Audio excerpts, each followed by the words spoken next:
நண்பர்களுக்கு வணக்கம். நான் எட்டி எப்பசோடன் எட்டி டாக்ஸுக்கு உங்களை அன்புடன் வரவேற்கின்றேன். மறக்காம நம்ம சேனலை சப்ஸ்கிரைப் பண்ணிக்கிட்டு சப்போர்ட் பண்ணுங்க. இன்னைக்கு என்ன செய்தி பார்க்க போறோம்னு கேட்டீங்கன்னா, வரி விதிப்புக்கு தடை, அதிரடியாக களம் இறங்கிய அமெரிக்க நீதிமன்றம், வாய்விட்டு கதறிய ட்ரம்ப்புங்க. இந்த வீடியோவை நான் ஞாயிற்றுக்கிழமை காலையில் எடுக்கிறேங்க. ஆனால் பொழுதுக்கு எடிட் பண்ணி நம்ம சேனலில் கொண்டு வந்து சேர்ப்பாங்க எடிட்டர்கள். ஆனால் ஞாயிற்றுக்கிழமை முழுவதும் வரி விதிப்பு தொடர்பாக இந்தியாவில் என்ன கருத்து, அமெரிக்காவில் என்ன கருத்து, என்ன செய்திகள் வந்திருக்கிறது, இப்படி எல்லா விவரங்களையும் ஒன்று சேர்த்து நாம் திங்கட்கிழமை மாலையில் தரோம். நாம் இப்போ கொண்டு வருகின்ற இந்த செய்தியானது சனிக்கிழமை மாலையிலிருந்து ஞாயிற்றுக்கிழமை முழுவதும் வரி விதிப்பு தொடர்பாக அமெரிக்காவில் என்ன மாற்றம், இந்தியாவில் என்ன மாற்றம், அமெரிக்க அதிபருடைய நண்பர்கள் என்ன சொல்லியிருக்காங்க, அமெரிக்காவினுடைய பாராளுமன்ற வெளியுறவு குழு இருக்குது இல்லையா, அந்த குழு என்ன சொல்லியிருக்குது அப்படின்ற தகவலை தான் சேர்க்க போகிறேன் உங்ககிட்ட. ட்ரம்ப்பை பொறுத்த வரைக்கும் தன்னுடைய சமூக வலைத்தளத்தில் சில கருத்துக்களை பதிவிட்டு இருக்கின்றார். என்ன கருத்து அப்படின்னு பார்க்கும் பொழுது, அமெரிக்காவில் இருக்கக்கூடிய பெடரல் நீதிமன்றமானது இந்த வரி விதிப்புக்கு எதிராக தடை விதிக்கும் போல இருக்குது. ஏன்னா இந்த வரி விதிப்புக்கு எதிராக பல மாகாணங்கள் நீதிமன்றத்தை நாடி இருக்கின்றன, பல கம்பெனிகள் நீதிமன்றத்தை நாடி இருக்கிறது. அதனால் ட்ரம்ப் அவர்கள் என்ன சொல்கிறாருன்னு கேட்டிங்கன்னா, இந்த வரி விதிப்பானது அமெரிக்காவில் இருக்கக்கூடிய ஷேர் மார்க்கெட்டில் நேர்மறையான விளைவுகளை தந்திருக்கிறது. அனுதினமும் பல கோடி பில்லியன் டாலர் அளவுக்கு நம்ம கஜானாவில் சேர்ந்திருக்கிறது. நம்முடைய பங்கு சந்தையானது தினம் தினம் உச்சம் தொட்டுக்கொண்டே இருக்கிறது. இந்த வரி விதிப்பானது உள்நாட்டு உற்பத்தியை அதிகரிக்கும். அது மட்டும் இல்லை, வருமான வரியை சார்ந்து இருக்கக்கூடிய அமெரிக்காவுக்கு இது ஒரு மாற்று வழியாக இருக்கும் அப்படின்னு தன்னுடைய சமூக வலைத்தளத்தில் சொல்லியிருக்கிறாருங்க. எந்த நாடு எப்படி அழிந்தாலும் பரவாயில்ல, நட்பு நாடு பாதிப்படைந்தாலும் பரவாயில்ல, எனக்கு பணம் வந்தால் போதும் அப்படின்றதுனாலே பார்த்திங்கன்னா ட்ரம்ப்பு வரி விதித்திருக்கின்றார். ட்ரம்ப் அவர்கள் ஆட்சிக்கு வருகின்ற போது இந்தியாவில் இருக்கிறவங்க அத்தனை பேரும் கொண்டாடினாங்க. ஆனால் எனக்கு மட்டுமே தனிப்பட்ட முறையில் ட்ரம்ப் மீது டவுட் இருந்தது. ஏன்னா ட்ரம்ப்பை பொறுத்த வரைக்கும் மிகப்பெரிய பிஸ்னஸ் மேனு. அதனால் அவருடைய மூளையானது பிஸ்னஸை பற்றி தான் சிந்திக்கும். அதனால் இந்தியாவுக்கு எதிராக களமிறங்கலாம், இல்லை உலக நாடுகள் அமெரிக்காவுக்கு எதிராக களமிறங்கிவிட்டால், அமெரிக்காவுக்கு எதிராக வளர்ந்து விட்டால் அந்த நாடுகளை எப்படி மட்டம் தட்டுறது, அதுலேயும் நேரடி யுத்தம் வேணான்னு பிரச்சாரத்திலே சொல்லிட்டாரு ட்ரம்ப்பு. அதனால் உலகத்தில் இருக்கக்கூடிய எல்லா போர்களையும் நிறுத்த போகிறேன் அப்படின்னு பிரச்சாரத்திலே சொன்னார் ட்ரம்ப்பு. ஆனால் அமெரிக்கா என்றாலே போர் இல்லாத மனநிலை இல்லை. அதே மாதிரி அமெரிக்க அதிபராக வராங்க தெரியுமா, அவங்களுடைய மனநிலை அத்தனையும் நாங்கள் தான் உலகத்துடைய பெரிய அண்ணன் என்ற எண்ணத்தோடு வருவாங்க. அதனால் போர் இல்லாத சூழ்நிலையை உருவாக்குவேன் என்று ட்ரம்ப் சொன்னதனால அவருடைய மனநிலையானது வரியோ இல்லை வர்த்தகமோ இல்லை வேறு ஏதாவது ஒரு முறையிலையோ பல நாடுகளை அடக்கலாம், ஒடுக்கலாம், தான் ஒரு பெரிய அண்ணன் என்ற காட்டிக்கலாம். முக்கியமாக பிஸ்னஸ் மூலமாகத்தான் ஒரு போர் முறையை உலகத்துக்கு அறிமுகப்படுத்த போகிறாரு அப்படின்னு சத்தியமாக நான் நினச்சேன்.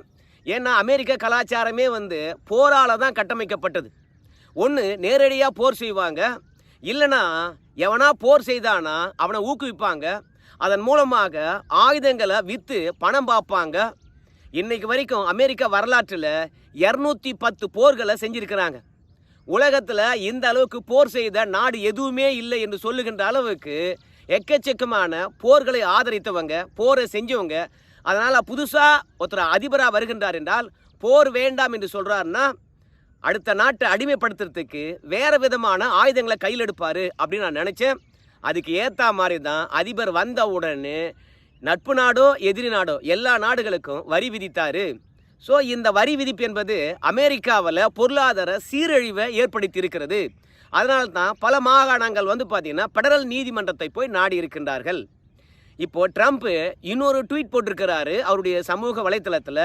என்னென்னா, இந்த வரி விதிப்பானது அமெரிக்காவுக்கு பணத்தை கொண்டு சேர்க்கிறது, செல்வத்தை கொண்டு சேர்க்கிறது, பலத்தை கொண்டு சேர்க்கிறது.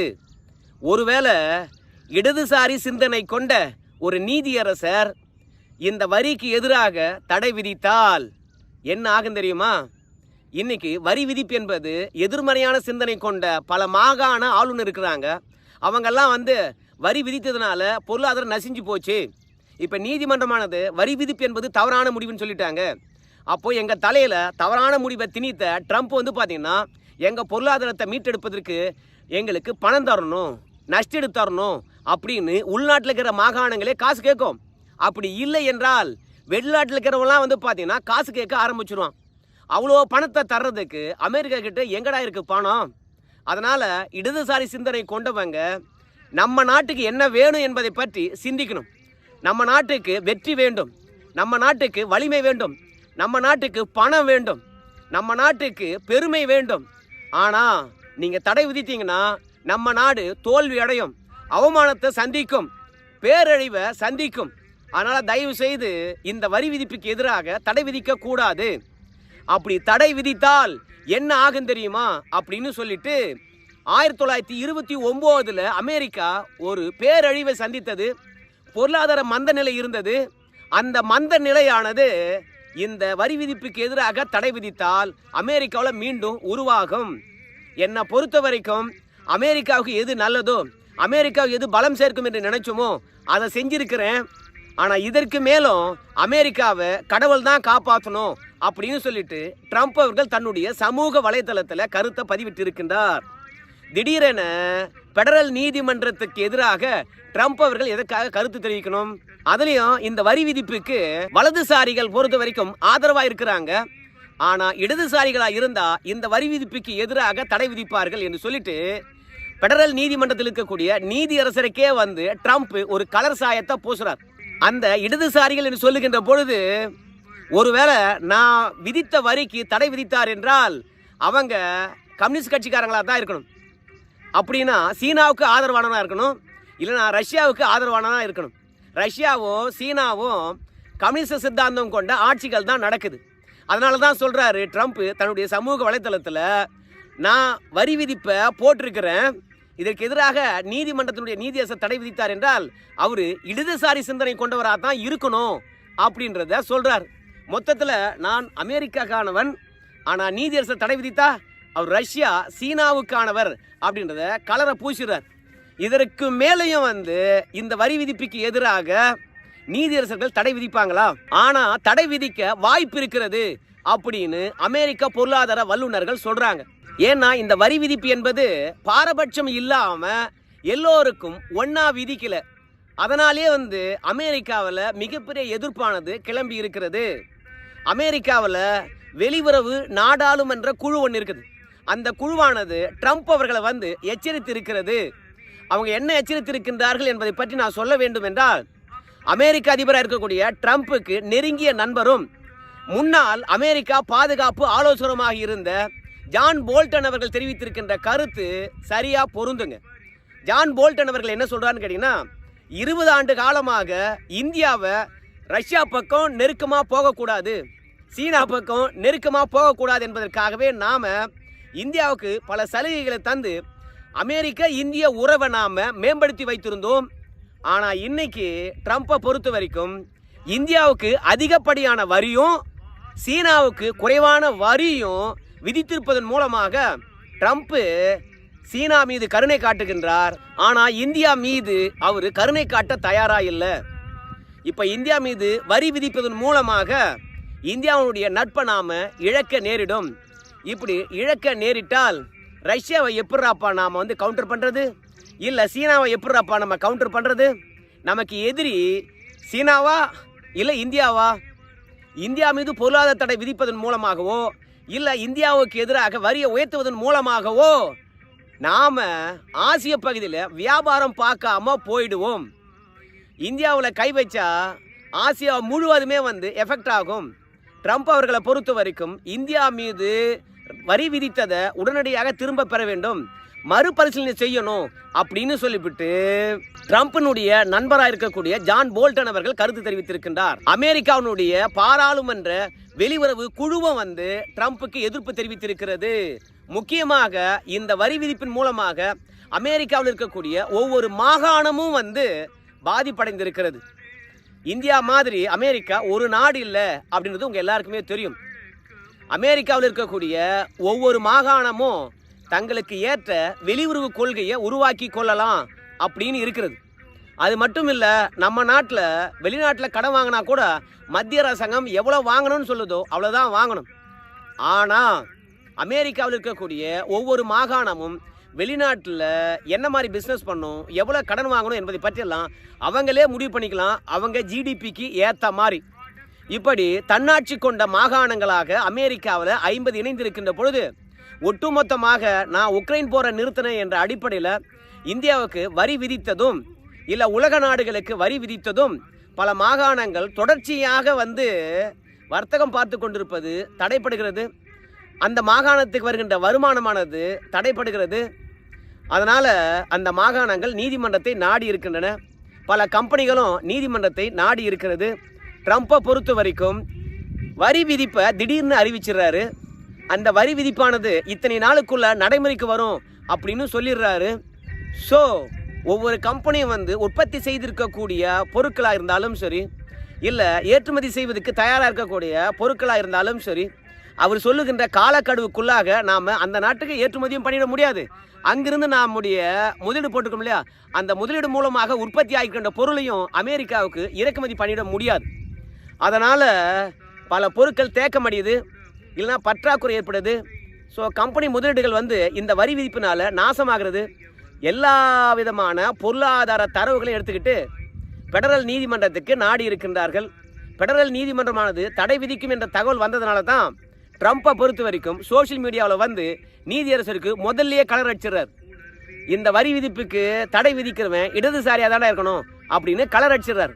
அப்போ தான் தடை விதிக்க மாட்டான் அப்படின்னு சொல்லிட்டு ட்ரம்ப்பை பொறுத்த வரைக்கும் இந்தியா மீது வரி விதிப்பதன் மூலமாக அவருக்கு கோடிக்கணக்கான டாலர் அளவுக்கு பணம் வருது அப்படின்னு பெருமைப்பட்டு கொள்ளலாம். ஆனால் ஒரு பக்கம் இந்தியா அமெரிக்காவுடன் போடப்பட்ட அத்தனை இராணுவ ஒப்பந்தங்களையும் ஒவ்வொன்றாக நிறுத்திக்கிட்டு வருது. இது ட்ரம்ப்புக்கு பெரிய பிரச்சனை கிடையாது. ஆனால் இதுக்கு முன்பாக 2009 போடப்பட்ட B-81 என்ற விமானத்தை வாங்க வேண்டும் என்று இந்தியாவுடைய முடிவெல்லாம் இன்னைக்கு மறுபரிசீலனை செய்ய போகிறோம் அப்படின்ற அளவுக்கு இந்தியா களத்தில் இறங்கியிருக்குது. அப்போது இந்த B-81 வழங்கக்கூடிய போயிங் நிறுவனமானது எவ்வளோ லாஸ் ஆகும்? 2009 2016 நாம் அமெரிக்காவில் இருக்கக்கூடிய போயிங் நிறுவனத்துக்கிட்ட கடல் சார்ந்து ரோந்து பணிக்காக B-81 என்ற விமானத்தை வாங்கியிருந்தோம். ஆனால் இன்னைக்கு ட்ரம்ப் வரி போட்டதுனால 2021 ஒப்பந்தமாச்சு, எங்களுக்கு இன்னும் கூடுதலான விமானம் கொடுங்கன்னு சொல்லிவிட்டு அதை இப்போ இந்தியா நிறுத்தி வைத்திருக்கிறது. ஏற்கனவே F-35 என்ற உலகத்திலேயே 6ஆம் தலைமுறை விமானம் என்று சொல்கிற அந்த விமானத்தையே இந்தியா இந்த வரி விதிப்பின் காரணமாக வாங்க போவதில்ல என்று முடிவெடுத்திருக்கிறாங்க. ட்ரம்ப் குற்றச்சாட்டு என்ன? ஏன்பா ரஷ்யாவே பாதுகாப்பு விஷயங்களுக்கு சார்ந்திருக்கிறீங்களே, அமெரிக்காவை எப்போது சார்ந்திருக்க போறீங்க அப்படின்னு சொன்னார். இந்த வரி விதிப்புக்கு பிறகு முழுக்க முழுக்க அமெரிக்காவுடைய பாதுகாப்பு தளவாடங்களை இந்தியா நிராகரித்திருக்கிறது. அதுலேயும் சீனாவுக்கு குறைவான வரியும் இந்தியாவுக்கு அதிகமான வரியும் போட்டதுனால அமெரிக்காவில் இருக்கக்கூடிய அதுவும் ஜோ பைடன் கட்சியை சார்ந்த எம்பிக்கள் பார்த்தீங்கன்னா ட்ரம்ப்புக்கு ஒரு கடிதம் எழுதியிருக்கின்றார்கள்.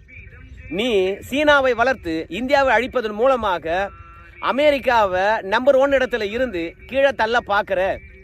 காரணம் என்ன தெரியுமா? சீனாவுடைய உற்பத்தி அமெரிக்காவுடைய உற்பத்தியை விட குறைவு.